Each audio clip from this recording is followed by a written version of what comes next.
Vamos a dar comienzo a esta tertulia de este jueves 21 de enero de 2021. Vamos con los saludos formales. Cecilia Aguiluz. ¿Qué tal? Buen día, Cecilia.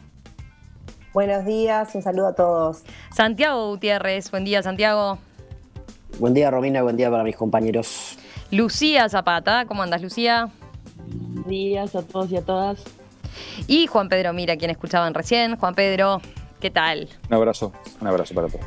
Bueno, vamos al primer tema que nos hace salir de nuestro país, nos hace instalarnos en Estados Unidos. Joe Biden asumió ayer como presidente de Estados Unidos, celebrando el triunfo de la democracia y urgiendo a la unidad para superar las múltiples crisis que enfrenta el país. We celebrate the triumph not of a candidate, but of a Celebramos cause. el triunfo no de un candidato, sino de una causa, la causa de la democracia, decía. La voluntad del pueblo ha sido escuchada. Hemos aprendido otra vez que la democracia es valiosa, la democracia es frágil. Y en este momento, amigos míos, la democracia ha prevalecido, aseguró el flamante mandatario demócrata. And at this hour, my friends, democracy has prevailed. Durante sus 21 minutos de discurso, Biden pidió a los estadounidenses unirse para sanar un país polarizado en lo político, azotado por el coronavirus y con una economía en recesión. También prometió derrotar el supremacismo blanco y el terrorismo doméstico que reconoció han surgido en la sociedad e instó además a rechazar la manipulación de los hechos, una alusión a Trump, quien por semanas negó su derrota electoral y durante su mandato popularizó la frase noticias falsas. La ceremonia, en un día frío y ventoso, pero soleado, se desarrolló marcada por las medidas para contener la pandemia y frente al mismo Capitolio que solo 2 semanas atrás, recordemos, partidarios de Trump asaltaron buscando invalidar la victoria de Biden en las elecciones de noviembre. Bueno, ¿cómo siguieron este hecho ayer? ¿Estaban pendientes? ¿Qué conclusiones sacaron? ¿Qué marcaron? ¿Qué anotaron de lo que vivieron ayer? Lucía, ¿querés empezar vos? Bueno, sí, este tema es uno de mis favoritos, me encanta. Yo estuve, en realidad sufrí, porque estaba trabajando y era como que no podía hacer las dos cosas a la vez y como que miraba de a poquito y de noche sí me despaché y me saqué las ganas de mirar absolutamente todo de nuevo. Varias cosas en realidad. Primero, hablar un poquito sobre el acto de ayer mismo y el discurso. Yo creo que fue un discurso predecible, o sea, absolutamente predecible y políticamente correcto, pero muy necesario. Y eso me parece como importante. O sea, la situación de Estados Unidos es tal, no solo Estados Unidos, de muchos otros países, pero bueno, en particular estamos hablando de que hay cosas que uno ya creía resueltas o ya creía superadas, que claramente no. Y bueno, y es por eso que creo que Biden tuvo que hablar de determinadas cosas. Y tuvo que hablar, por ejemplo, de la cuestión de etnias, de razas, en contra de la supremacía blanca, cosas que uno diría, bueno, o sea, si lo mirás a la distancia, podrían sorprender o podría parecer demasiado políticamente correcto, pero es absolutamente necesaria en la situación que se encuentra hoy Estados Unidos, por el racismo, por la brecha que existe y por un montón de cuestiones de una sociedad muy convulsionada. Y bueno, además de eso, yo creo que lo que habló de la democracia no fue solamente celebrándola, como quizás se podría dar en otros discursos de inauguración, sino que fue legitimándola, ¿no? Reivindicando la democracia. Y de nuevo, creo que era necesario hacer eso, por más predecible que nos pueda parecer por estos lados, que por suerte capaz que alguna otra cosa resuelta tenemos. Y después, como para terminar, y después hablar en la segunda de los desafíos, creo que fue también un acto como cargado de cuestiones simbólicas, ¿no? J-Lo hablando en español y diciendo justicia para todos, por ejemplo, una diversidad en muchas cosas que quizás no se veía antes. Y por último, una especie de paradoja, pero Trump habló tanto durante tanto tiempo y fue tanto contra el establishment, y ayer uno veía las caras de felicidad y el triunfalismo que tenía todo el establishment político de Estados Unidos, todos los expresidentes de todos los partidos, que eso llamaba mucho la atención también. Logró unirlos a todos en su contra, que creo que hace tiempo no pasaba. ¿Quién quiere seguir? Santiago, dale. ¿Sigo? Bueno, me parece, estaba almorzando en un boliche ahí en camino a 33 y lo vi ahí de rebote en el informativo Así que después cuando llegué me tuve que informar un poco más del asunto. Me pareció una ceremonia obviamente muy austera por la situación, con contexto COVID, pero como dijo Lucía, cargada de simbología. Un pastor, una joven afroamericana leyendo un poema, el personaje completamente histriónico y bandera de la diversidad de Lady Gaga cantando el himno de Estados Unidos, que es el choque del puro establishment con Lady Gaga misma. Y obviamente Jennifer López, incluso hablando en español después, lleno de simbología. Pero la más importante a mí me parece Kamala Harris, que es una máquina de romper los famosos techos de cristal. Lo ha hecho siendo senadora por su estado, lo ha hecho en su actividad como fiscal, y además tiene dentro de su personaje 200 techos de cristal, porque es mujer, porque es afrodescendiente y porque es hija de inmigrantes americanos y asiáticos. O sea, es un combo espectacular para romper con una cantidad de cosas que a los americanos les cuesta mucho. En una sociedad tan distinta y tan federal como Estados Unidos, creo que tiene mucho significado. Incluso en eso que hablamos del establishment, y creo que Donald Trump hizo mucha loa en detrimento de la clase política y de él estar fuera del establishment político, pero pertenecer al establishment empresarial, digamos. Yo creo que la forma no es romper con el establishment, que tenemos que cuidar a la clase política, y la forma es modernizar el establishment. Y Kamala Harris es el puntal de la modernización de ese establishment americano, que bueno, significa una cantidad de cosas espectaculares para mí, que además se materializan después. Obviamente el discurso de Biden es lo que tiene que ser cuando asume un presidente, y más después de la situación que generó solo Donald Trump, y que le generó perder, porque seguramente si no fuera por el coronavirus y por su propia locura, era difícil creer que fuera a perder. Después se materializa en una serie de órdenes o decretos, le decimos nosotros acá, que firma Biden, que desanda una cantidad de cosas conservadoras, xenófobas, racistas, negacionistas y de todo tipo que había dejado Trump, en volver a la OMS, volver al Acuerdo de París, una cantidad de políticas en pro de la diversidad en lo que hace a lo federal, un paquete de medidas fuertísimo para atacar la pandemia que Trump se cansó de negarla. Me parece una vuelta de Estados Unidos a la sensatez y de vuelta a tratar de ser un líder del mundo positivo. Me parece que estaría buenísimo que Estados Unidos, que ha tratado mucho tiempo de ser un garante forzado de paz ajena, que pase a ser un ejemplo de paz propia, y ojalá podamos tomar a Estados Unidos de vuelta como un país ejemplo en cuidado del medio ambiente, en diversidad y en políticas públicas. ¿Quién quiere seguir? Cecilia, ¿querés seguir vos? Dale. Sí, yo también estuve atenta, porque además siempre hago el esfuerzo de entender o tratar de entender la política americana, que me gusta mucho, me entusiasma cómo son sus elecciones, sus tramas. La verdad que es interesante desde mi punto de vista, y además tienen y juegan un rol que impacta en el mundo y en todos los países, y en el nuestro también. Por lo tanto, me parece que siempre hay que estar atentos, y creo que todos han estado de una u otra manera atentos a ese cambio de mando de ayer. Dicho esto, digo que me alegro mucho de que Trump no esté más, desde todos aquellos debates con Hillary Clinton, no sé si ustedes se acuerdan, siempre tuve la misma percepción de una persona absolutamente totalitaria y que atropellaba con todo, y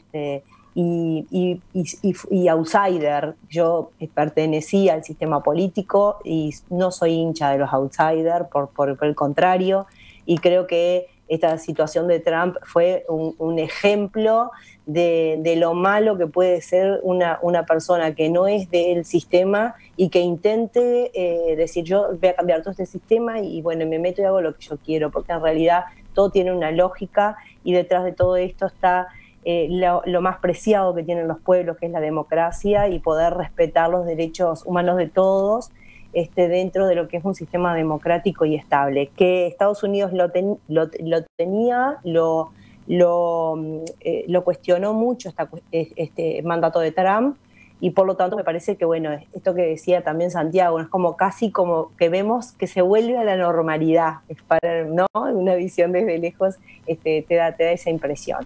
Creo que Estados Unidos está con grandísimos problemas internos, por lo tanto la mayor parte de los cambios que va a tener que hacer Biden implican eso, o sea, cambios en la interna, no tanto en lo que pueda hacer la política exterior, más allá de que va a tener seguramente que reincorporarse a mesas de conversación mundial. Ya lo dijo sobre el cambio climático y lo va a hacer en otros temas seguramente, volver más bien a una política tradicional exterior de Estados Unidos, pero los grandes cambios me parece que se vienen adentro, por los problemas económicos que hay, por los temas de salud que hay, por la polarización, porque el COVID en Estados Unidos a mí me da la impresión de que se vivió ideologizado, o sea, si eras de Trump, negabas, y si no eras de Trump, te ponías la mascarilla, ¿no? No había como señales claras del Estado, del Estado desde el punto de vista nacional, federal que tienen ellos, ¿no? De los estados que en realidad tomaron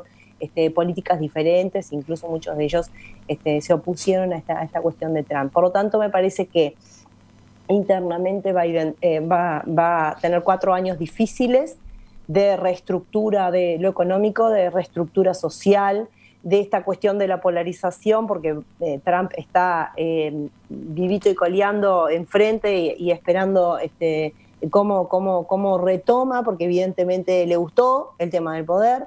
Esa es la percepción que tengo. Y me parece que el tema interno de Biden no es menor. Y no es menor también por cómo se dan las conformaciones de las cámaras, ¿no? Tenemos, si querés, lo dejamos para la segunda parte, pero me parece interesante el tema de cómo quedaron compuestas las cámaras. Juan Pedro, ¿vos por dónde vas? ¿Sobre el acto de ayer como tal o ya alguna de las pistas o más lo que marcaba Cecilia ahora sobre el final de lo que se puede venir, ¿no?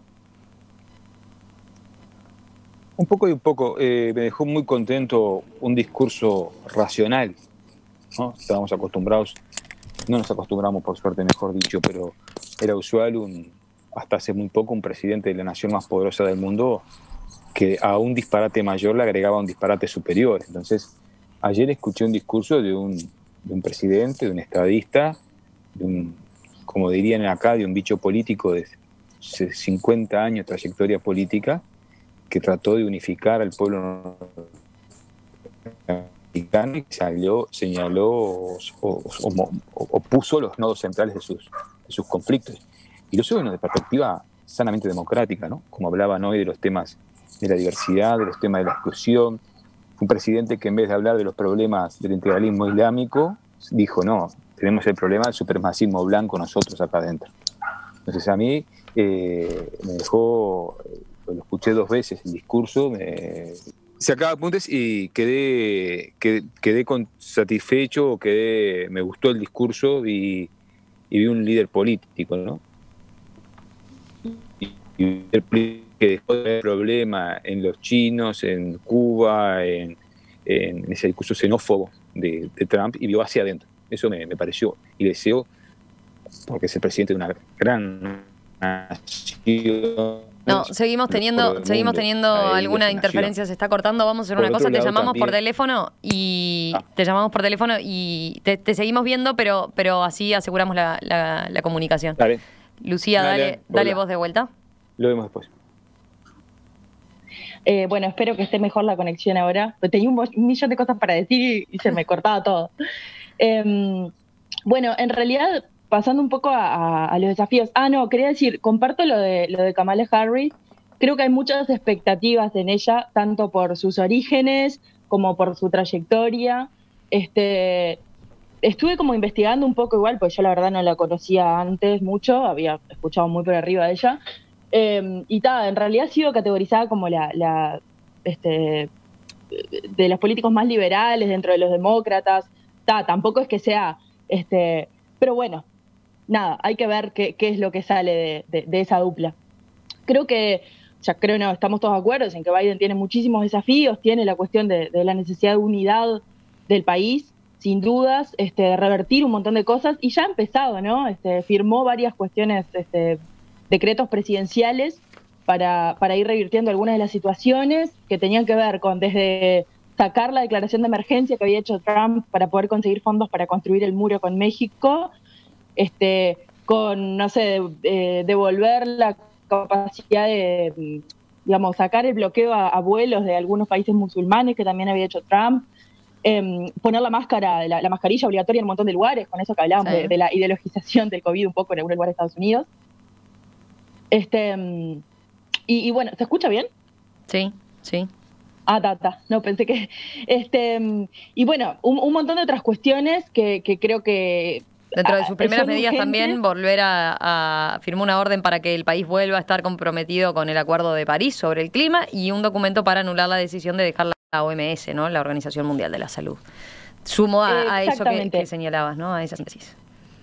Claro, y eso mismo del clima, quería profundizar un poco en su campaña, no sé si, pero quienes prestaron atención un poco, la cuestión de cambio climático fue muy grande y de hecho consiguió muchos endorsements o apoyos de gente por ese tema en particular, y muchísimos jóvenes y referentes jóvenes también se sumaron a él por eso. Entonces creo que ahí tiene un compromiso fuertísimo, no solamente por una cuestión de sentido común, sino por un compromiso político que asumió, que va a tener que cumplirlo. Veremos qué tanto puede llegar, qué tanto lo realiza, pero lo va a tener que cumplir. Y después está también cómo separa, ayer había una imagen muy particular de Bernie Sanders sentado con unos guantes reciclados, no sé qué, pero cómo separa la parte más de izquierda del Partido Demócrata, tanto Bernie Sanders como Ocasio-Cortez, por ejemplo, que han tenido quizás más relevancia o mucha más relevancia que en otras campañas, pero bueno, ¿qué tanto margen de acción tiene ese sector del partido? Yo no creo que demasiado, porque tanto Biden como Harris en realidad están bastante al centro, pero bueno, habrá que ver un poco eso también. A ver, ahora no sé si volvemos con Juan Pedro, que... Ahora tengo conexión. Sí, ahora sí.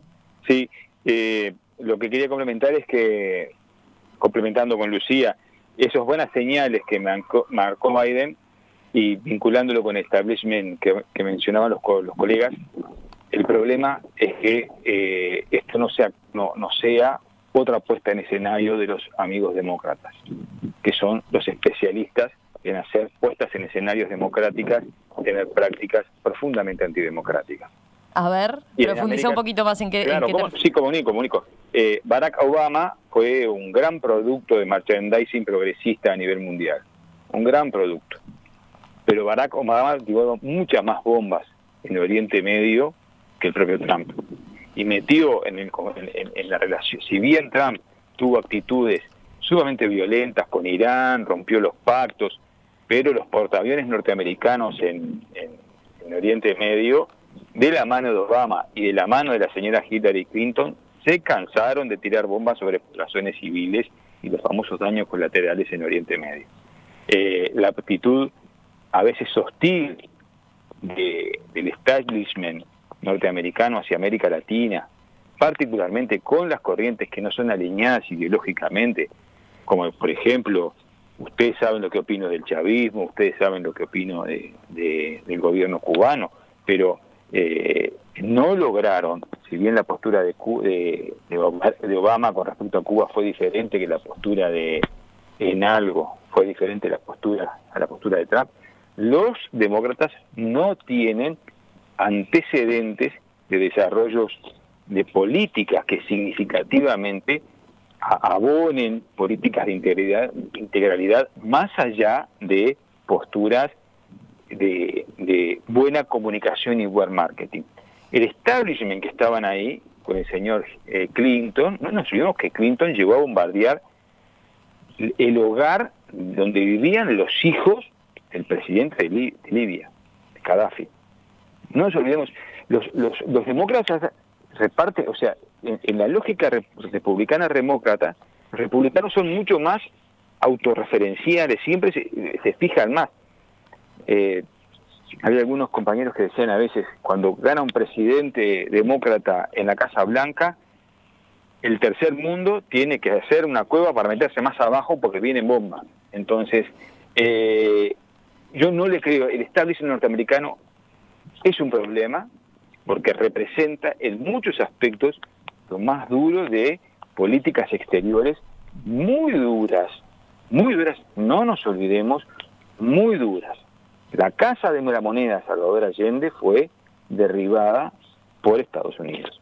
Entonces, ojalá que el señor Biden logre superar eso, pero no tiene el establishment norteamericano garantías de paz, inclusive porque fue ese propio establishment el que generó la rebelión de lo que los norteamericanos llaman las camisas, los cuellos rojos, porque el estado de pobreza que dejó el amigo Barack Obama, la incapacidad de poder lograr la cobertura mutual, la cobertura médica, la precariedad de 80 millones de pobres que vive Estados Unidos, también es la causa que generó a Trump en parte, y es fruto de los manejos de poder del establishment demócrata y republicano. Interesante lo de Juan Pedro porque recoge algunos de los planteos que venían de la audiencia diciendo, bueno, siempre vuelven de vuelta a Trump como planteaban esos, ¿no? ¿Cuántas bombas tiró Trump? Decían, ¿no? En alusión. A ver, Lucía Sentía, Santiago y Cecilia, ¿cómo ven lo que planteaba Juan Pedro? Yo recojo un poco lo último que dijo Juan Pedro, que a eso me refería yo, que ojalá Estados Unidos logre cambiar la pisada de garante que no le corresponde de paz ajena, que es el titular que le ponen ellos a tirar bombas en lugares o a intervenir en países.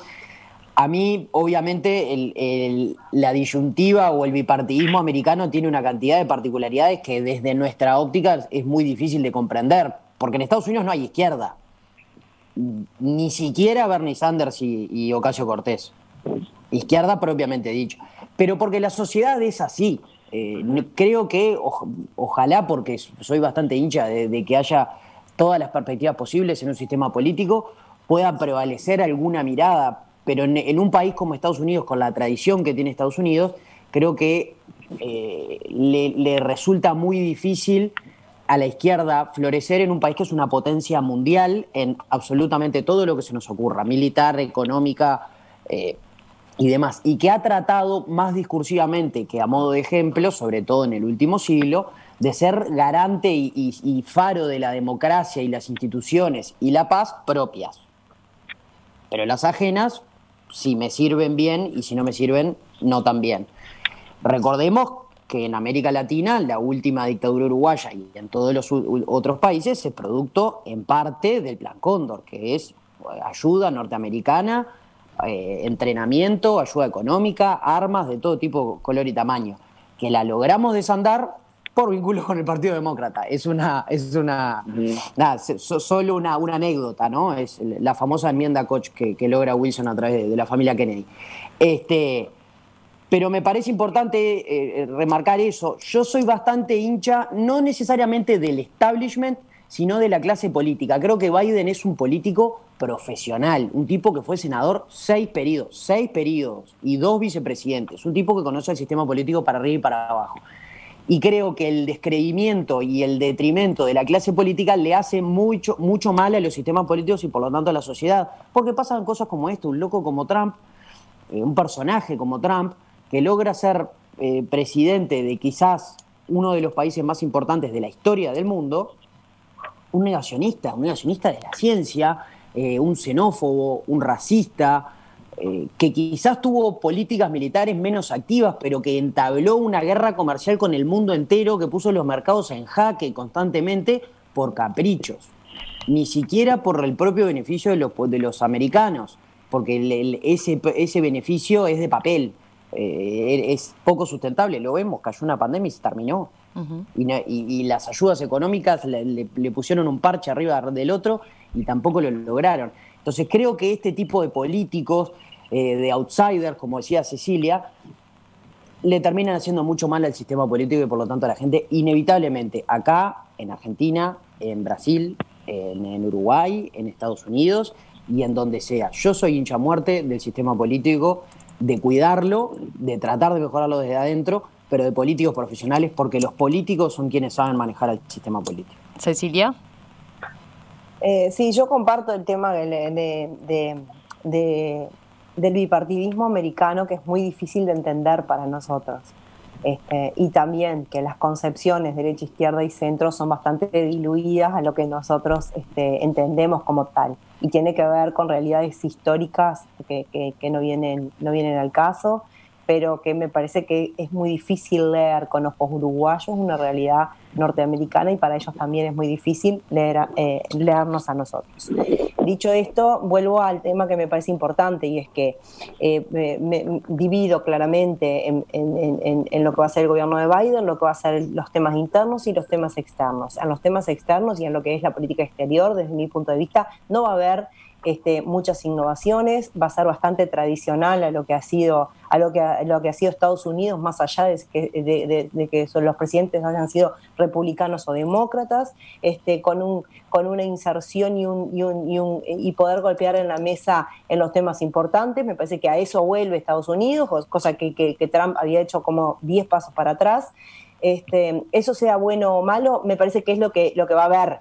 Y en la interna del país, que es un país que está complicado como nunca en los últimos años, creo que es donde se van a hacer las más grandes reformas, y creo que es donde va a tener problemas dentro del Parlamento. O sea, no creo que tenga un gobierno fácil. La Cámara de Diputados, él tiene una mayoría que va a tener que sostenerla. Todos sabemos cómo es el tema de las mayorías en países como Estados Unidos, que no es lo mismo que acá cuando pertenecen a un solo partido, ¿no? Donde en realidad siempre hay respaldo, más allá de que haya algún disidente o que alguno saque alguna foto por disentir en algo. Después, al final del día, las mayorías son las mayorías. En Estados Unidos es bastante más rebelde, lo hemos visto en estos últimos tiempos sobre todo. Él tiene una mayoría muy limitada en diputados y tiene un empate en el Senado. Y ahí es donde la figura de Kamala Harris para mí va a tomar un gran protagonismo, porque para mí esa mujer vino para ser la protagonista de la política de Estados Unidos en los próximos años. No es una persona de fuera del sistema, fue senadora, pero además al estar en las fiscalías en Estados Unidos son, a diferencia nuestra, también tienen que ver y van de la mano con lo político. O sea que es una persona que por más que la vendieron mucho como outsider o como una liberal que venía a incorporar, no, es del sistema, lo cual para mí me da garantías. Yo prefiero siempre a la gente del sistema a los sistemas. Yo no le daría nunca una gran empresa a dirigir a un político, ni le daría a la política a un país a dirigir a un empresario. Esa es una definición que la tengo, y cada vez que pasa el tiempo y más leo, más clara. Por lo tanto, me parece que hay que poner el ojo en la vicepresidenta de Estados Unidos, y ahí me parece que está la llave de todo lo que se viene, más que sobre Biden mismo. A ver, Lucía, un apunte que te quedaba, que me hacía seña.